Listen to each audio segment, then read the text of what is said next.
Welcome to विद्यार्थी club. आज है 27 जुलाई 2020। 27 जुलाई 2020 से जितने भी करंट अफेयर के इंपॉर्टेंट क्वेश्चन बन सकते हैं उन्हें हम इस वीडियो में डिस्कस करेंगे तथा उन क्वेश्चंस के साथ उनसे जुड़े हुए मैं आपको सारे जीएस के फैक्ट भी बताऊंगा, वो भी आपको याद रखने हैं। आप इस वीडियो को लास्ट तक जरूर देखें, निश्चित ही आपको अपने कंपटीशन एग्जाम में इससे फायदा होगा।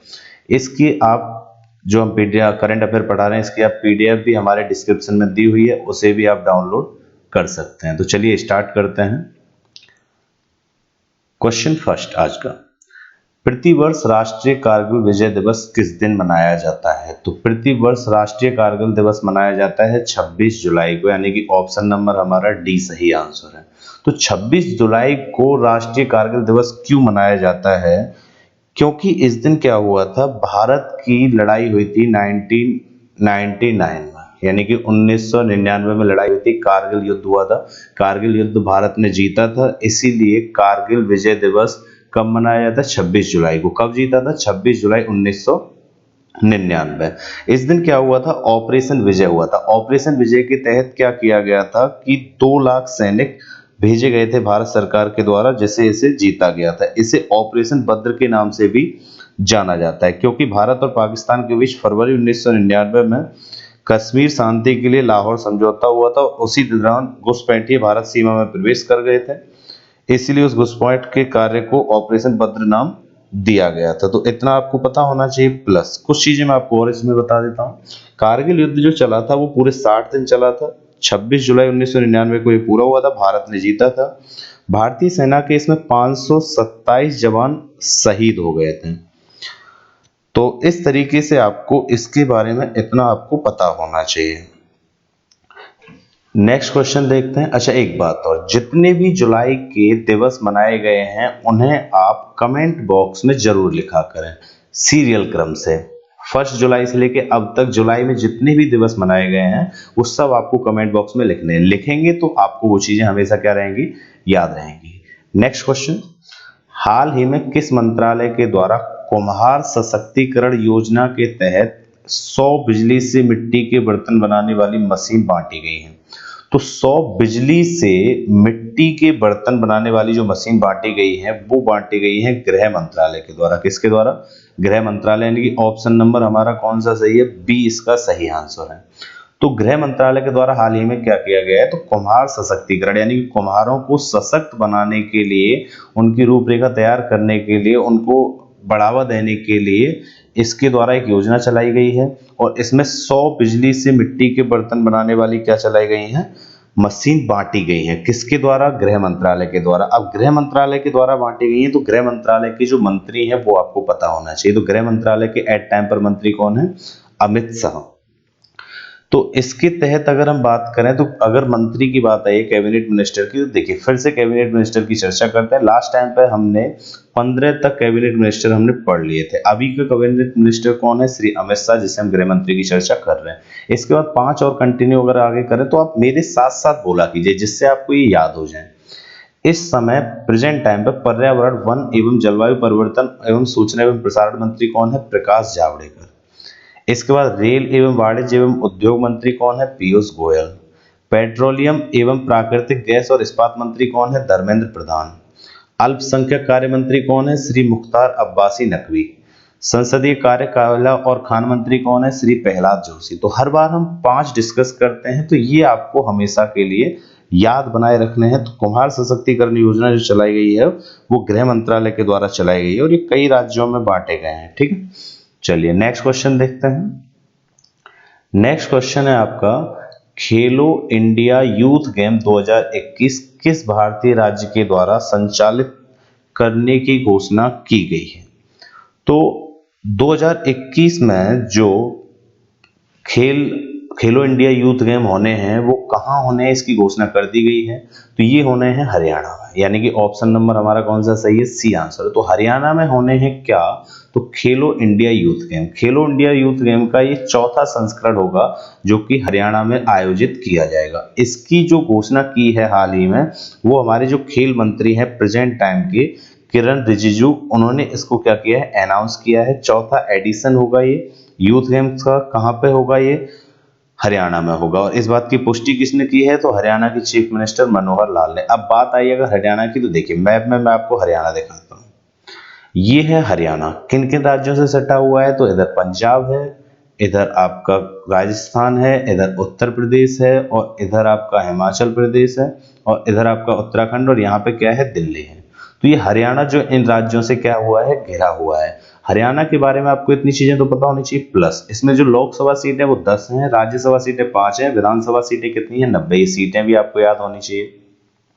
प्लस अगर हम बात करें हरियाणा, 2011 में जो लिंगानुपात आया था वो सबसे ज्यादा जो कम था, यानी कि सबसे ज्यादा जो लिंगानुपात था वो कहां पर था, हरियाणा में ही था। ठीक है, तो इसकी जो कैपिटल है यानी कि राजधानी चंडीगढ़ है, सबसे बड़ा शहर इसका फरीदाबाद है। इसका जो गठन हुआ था वो हुआ था 1 नवंबर 1966। ये कई बार पूछा गया, आपको याद होना चाहिए। इसके जो प्रेजेंट टाइम के गवर्नर हैं सत्यदेव नारायण। आप मेरे साथ साथ बोला कीजिए जिससे आपको ये चीजें याद हो जाएं, और जो भी क्वेश्चन आपसे पूछा जाए उसे कमेंट बॉक्स में पूरा सीरियल में बताया करें डिटेल में, जिससे आपको ये चीजें हमेशा याद रहे। प्रेजेंट टाइम पे जो चीफ मिनिस्टर है वो है मनोहर लाल खट्टर। तो इतना आपको हरियाणा के बारे में पता होना चाहिए। नेक्स्ट क्वेश्चन देखते हैं। नेक्स्ट क्वेश्चन है हमारा, हाल ही में किस देश ने एक बार पुनः वर्ष 1996 के भू हस्तांतरण के प्रस्ताव की ओर संकेत देते हुए सीमा विवाद को सुलझाने के लिए भूटान को एक समाधान पैकेज का प्रस्ताव किया है। तो समाधान पैकेज का जो प्रस्ताव किया गया है भूटान को, वो किस देश के द्वारा किया गया है, ये आपसे पूछा है। तो ऐसा करने वाला जो देश है वो है चीन। तो ऑप्शन नंबर हमारा कौन सा सही है, सी इसका सही आंसर होगा। दरअसल क्या हुआ था कि चीन ने इस समाधान पैकेज के तहत विवादित जो पश्चिमी क्षेत्र जो डोकलाम सहित है के बदले में उत्तर में स्थित विवादित क्षेत्रों को भूटान को देने का प्रस्ताव किया है। इसके बाद इससे पहले 1996 में चीन ने भूटान को पश्चिम में स्थित 269 वर्ग किलोमीटर की चारागाह भूमि के बदले उत्तर में 495 वर्ग किलोमीटर की घाटियों वाले क्षेत्र को बदलने का प्रस्ताव रखा था। तो ये सारी चीजें चाइना के द्वारा कूटनीतिक से तरीके से की जा रही हैं, और ये किसको दिया गया है, भूटान को दिया गया है। तो इतना आपको इसके बारे में पता होना चाहिए। अब बात आई है भूटान की, तो देखिए मैं मैप में आपको भूटान के बारे में बताता हूँ। ये है आपका भूटान। भूटान चाइना और भारत के बीच में है। भारत के कौन कौन से राज्य से सटे हुए हैं, तो ये सिक्किम सटा हुआ है, इधर असम सटा हुआ है, और इधर कौन सा सटा हुआ है, अरुणाचल प्रदेश। ये राज्य इससे क्या है, सटे हुए हैं। अब भूटान के बारे में बात करें तो भूटान भारत का एक पड़ोसी देश है, और पड़ोसी देश होने के साथ साथ इसमें बहुत सारे क्वेश्चन बनते हैं जो कि एग्जाम में आपके में बहुत जरूरी है। इसका जो स्थानीय नाम है बहुत बार पूछा गया, ड्रोंगयुल, या फिर अजदहा का भी देश कहा जाता है, यानी कि ड्रैगन का देश भी कहा जाता है। अच्छा ये बहुत इंपॉर्टेंट है, land of Thunderbolt. Land of Thunderbolt के नाम से जो देश जाना जाता है वो कौन सा जाना जाता है, भूटान। इसका जो राष्ट्रगान है वो भी आपको पता होना चाहिए, तो द्रुक सैंदन इसका क्या है, राष्ट्रगान है। इसकी जो कैपिटल यानी कि राजधानी थिम्पू है, भाषा जोखा है, मुद्रा टुलद्रोन। मैं पूरे फैक्ट आपको जीएस के बताता हूँ जिससे जीएस भी आपकी साथ साथ याद होती रहे। ये बहुत जरूरी फैक्ट है, आप याद कर लें, लिख लें इन्हें अगर लिखना चाहे तो, वरना मेरे साथ साथ बोला करें। प्रेजेंट टाइम के जो राजा यहाँ पर राजतंत्र चलता है, तो यहाँ के जो राजा हैं वो जिग्मे खेसर नामग्याल वांगचुक हैं। एट टाइम पर जो प्रेजेंट टाइम पर पीएम है इसके लोते तेसरिंग वांगचुक हैं। निवासी इसके जो होते हैं वो क्या कहलाते हैं, ड्रुंगपा। पूछा जाएगा भूटान के निवासी क्या कहलाते हैं, तो वो ड्रुंगपा कहलाते हैं। किस जाति के हैं, भोटिया जाति के हैं ये। खेल इसका क्या है, राष्ट्रीय खेल इसका तीरंदाजी है। बहुत से एग्जाम में रिपीट हुई है ये चीज। इसकी सबसे ऊंची जो चोटी है भूटान की वो कौन सी, कुलाकांगरी, जिसकी ऊंचाई कितनी है, 7553 मीटर है। इसकी जो संसद का नाम होता है वो है तोंगडू। कल मैंने आपको एक और संसद का नाम बताया था, वो कौन से देश की संसद थी, तो उसका नाम आपको कमेंट बॉक्स में लिखना है, ध्यान रखिएगा इस चीज को। इसमें टोटल सीटें भी कई बार पूछी गई हैं एसएससी के एग्जाम में, तो सीटें कितनी, 154। यहाँ का जो राष्ट्रीय फूल है वो नीला पॉपी, हिमालय नीला पॉपी जैसे पूरा कहते हैं। इसका जो राष्ट्रीय वृक्ष है वो हिमालय साइप्रस है। पक्षी इसका कौवा, जिसे रावण के नाम से भी जाना जाता है। पशु टेकिन यानी कि ग्रू बकरी है, विशेष प्रकार की ये बकरी का नाम है। यहाँ की जो ड्रेस है वो गहो और किया है। आप मेरे साथ साथ पढ़ते रहे, याद हो जाएंगे, मैं 100% इस बात की गारंटी देता हूँ। हर बार आप मेरे साथ साथ पढ़ेंगे, रेगुलर वे में वीडियो को देखेंगे तो आपको ये चीजें हमेशा याद हो जाएंगी। इसका जो राष्ट्रीय दिवस मनाया जाता है वो कब मनाया जाता है, 17 दिसंबर 1907 को। यहाँ की जो विशेष नदी है, सबसे लंबी नदी है वो ड्रांग मेछो, जिसे होली मानस नदी भी कहा जाता है। कौन से देश में है, भूटान में। यहाँ का जो प्रसिद्ध नृत्य है वो कौन सा है, चाम है। तो इतना आपको भूटान के बारे में जानकारी होनी चाहिए। नेक्स्ट क्वेश्चन देखते हैं हम। नेक्स्ट क्वेश्चन है हमारा, फीफा की घोषणा के अनुसार 2022 विश्व कप किस देश में आयोजित किया जाएगा? तो 2022 का जो विश्व कप होने वाला है, फीफा ने इसकी घोषणा कर दी है और वो होने वाला है कतर में, यानी कि ऑप्शन नंबर हमारा ए सही है। अब कतर में होने वाला है फीफा का 2022 का विश्व कप। अब कतर में अगर 2022 का विश्व कप होने वाला है, लेकिन ये पहले कहाँ होने वाला था? तो पहले ये 2022 में यहाँ पर किया गया था, लेकिन ये रद्द हो गया कोविड-19 की वजह से, तो दोबारा पे यहाँ पे आयोजित किया जा रहा है यहीं पर।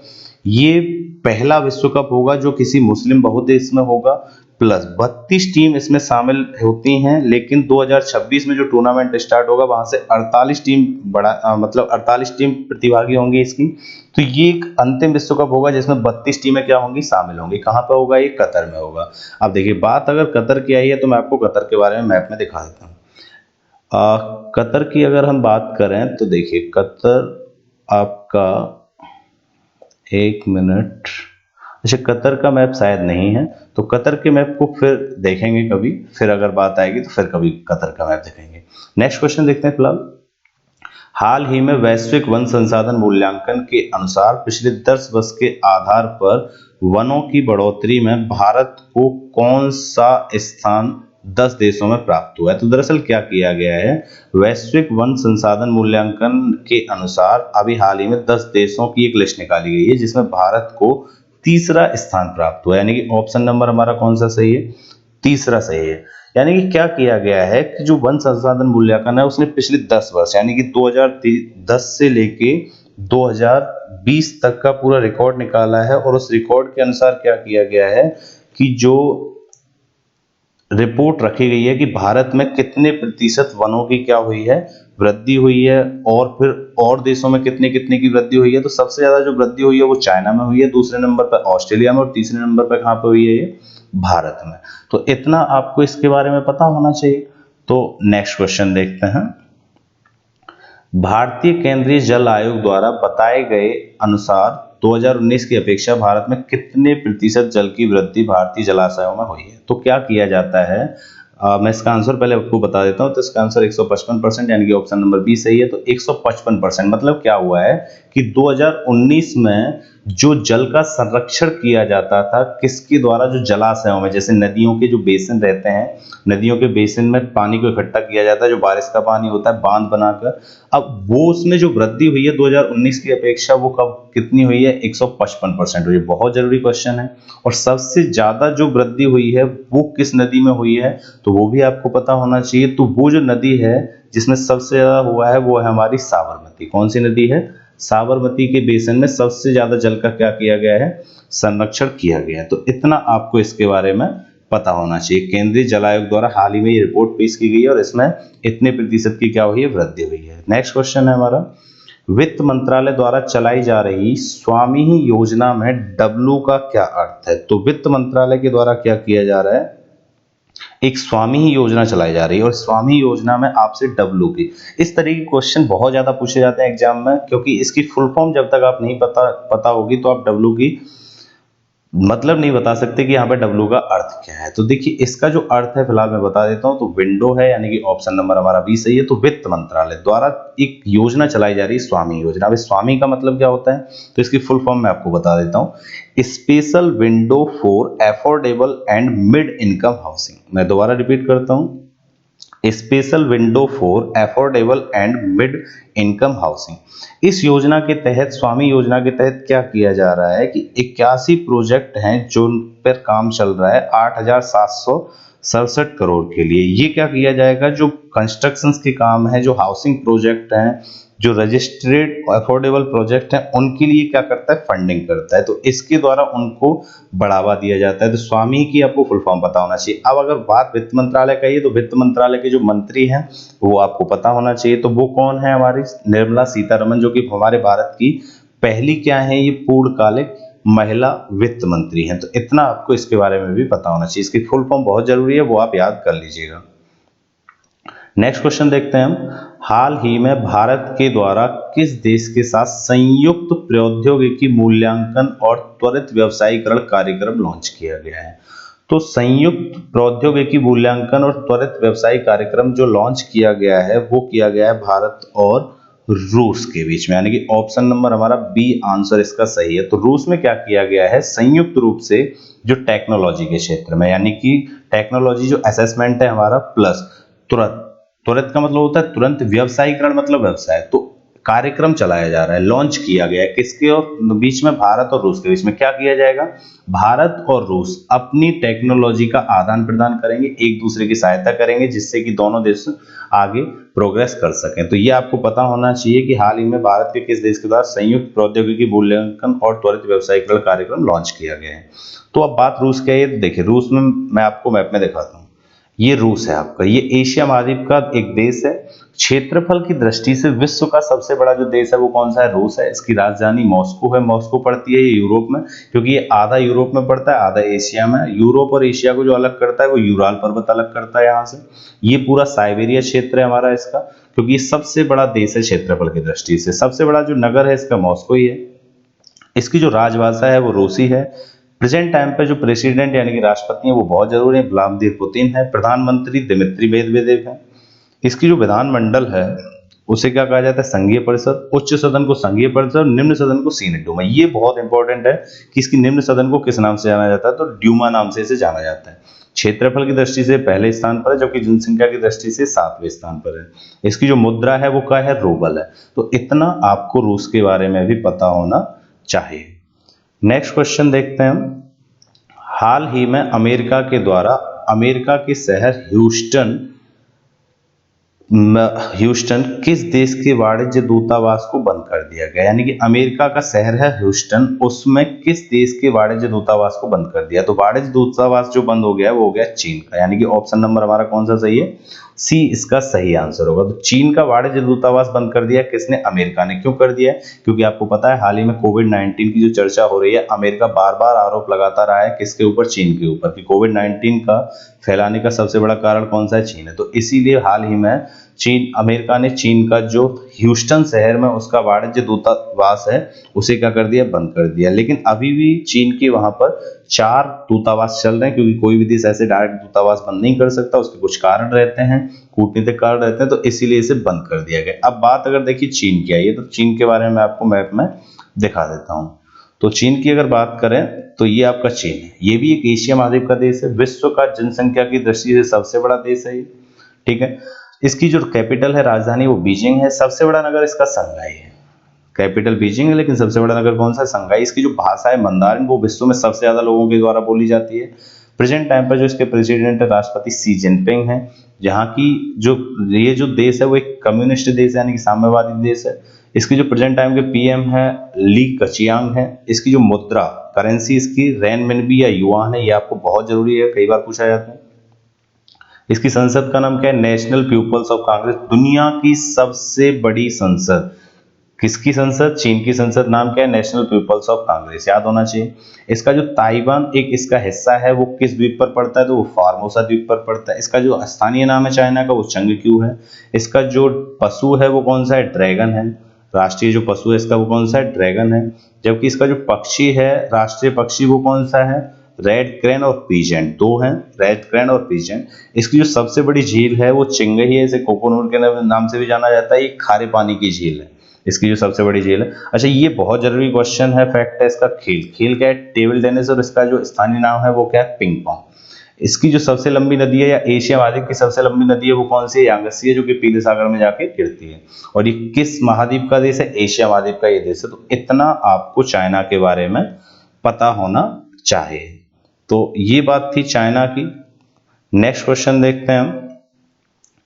नेक्स्ट क्वेश्चन है हमारा, दुनिया की पहली डबल स्टैक कंटेनरों के लिए विद्युतीकरण रेल सुरंग का निर्माण कहाँ किया जा रहा है। तो सबसे बड़ी जो रेल सुरंग का निर्माण किया जा रहा है डबल स्टैक का, वो कहाँ किया जा रहा है, भारत में, यानी कि ऑप्शन नंबर हमारा ए इसका सही आंसर है। तो डबल स्टैक क्या होते हैं, जो डबल डोकर जो हमारे कंटेनर होते हैं उनको चलाया जाएगा, और उसके लिए क्या बनाई जा रही है, विद्युतीकरण रेल सुरंग का निर्माण किया जा रहा है। अब वो जो रेल सुरंग बनाई जा रही है वो आखिर बनाई कहाँ जा रही है, तो वो पश्चिमी डेडिकेटेड फ्रंट कॉरिडोर में बनाई जा रही है। यानी कि मेनली जो वो बन रही है वो आपकी बन रही है दिल्ली की दादरी से लेके वडोदरा के रेवाड़ी तक। टोटल जो बन रही है वो दिल्ली के दादरी से लेकर रेवाड़ी तक, अभी केवल दिल्ली से रेवाड़ी तक बनेगी, उसके बाद वो टोटल वहां तक जाएगी बड़ोदरा तक। तो इस तरीके से इसका निर्माण किया जा रहा है। ये विश्व की पहली क्या होगी, विद्युतीकरण रेल सुरंग होगी जो कि डबल स्टैक पर क्या करेगी, काम करेगी। तो इतना आपको इसके बारे में पता होना चाहिए। नेक्स्ट क्वेश्चन देखते हैं हम। भारत की पहली शहद परीक्षण प्रयोगशाला का शुभारंभ हाल ही में किस राज्य में किया गया है? तो पहली जो शहद परीक्षण प्रयोगशाला का शुभारंभ हुआ है वो हुआ है गुजरात में। तो ऑप्शन नंबर इसका कौन सा सही है? ए सही है। तो गुजरात में हाल ही में शहद परीक्षण प्रयोगशाला का क्या किया गया है, शुभारंभ किया गया। गुजरात में कहा? तो गुजरात का एक शहर है आनंद। क्या शहर है? आनंद। वहां पर इसका क्या किया गया, परीक्षण किया गया, इसका क्या किया गया, परीक्षण यानी कि प्रयोगशाला का शुभारंभ हुआ है।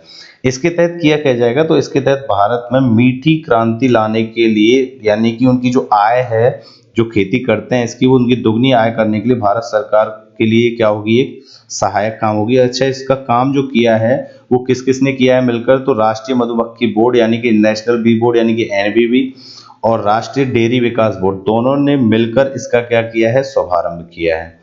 और इसके जो केंद्रीय और कृषि मंत्री हैं उन्होंने इसका क्या किया है, उद्घाटन किया है। अच्छा, केंद्रीय और कृषि मंत्री कौन है? आपको मैंने हाल ही में अभी लिस्ट कैबिनेट मिनिस्टर की बताई थी, वो आप बताइएगा। फिलहाल के प्रेजेंट टाइम के केंद्रीय कृषि एवं किसान कल्याण मंत्री कौन है? इसके तहत मीठी क्रांति भारत में लाने का उद्देश्य से ये चलाई जा रही है। अब देखते हैं कितना कारगर ये होते हैं। Next question. अच्छा, गुजरात की बात आई है तो देखिए गुजरात के बारे में आपको थोड़ा सा बता देता हूँ। ये गुजरात है, यहाँ पर अरब सागर है, यहाँ पर पाकिस्तान है। ये अरब सागर है आपका। पूरे भारत में सबसे तटीय रेखा वाला जो लंबाई का राज्य है वो कौन सा है? गुजरात है। कच्छ का रण यहाँ पर, ये कच्छ की खाड़ी, ये खंबात की खाड़ी कितने राज्यों से टच होता है? तो इधर राजस्थान है, इधर एमपी है और इधर कौन सा है? महाराष्ट्र है। 3 राज्यों से टच होता है। सबसे लंबाई है, तटीय रेखा की लंबाई है इसकी, यहाँ दमन द्वीप है इसकी। कौन सी खाड़ी पर? खंबात की खाड़ी पर। लोकसभा सीटें 26 हैं, राज्यसभा सीटें 11 हैं, विधानसभा सीटें 182 हैं। कैपिटल गांधीनगर है। सबसे बड़ा शहर अहमदाबाद। गठन हुआ था 1 मई 1960। प्रेजेंट टाइम के governor Acharya Devvrat. CM present time के विजय रूपाणी। और भी कुछ फैक्ट हैं, जैसे यहाँ की जो मुख्य नदियां वो साबरमती, माही, नर्मदा, ताप्ती, दमनगंगा, सरस्वती। पशु इसका कौन सा है? एशियाई शेर है राष्ट्रीय पशु। पक्षी कौन सा है? Greater flamingo.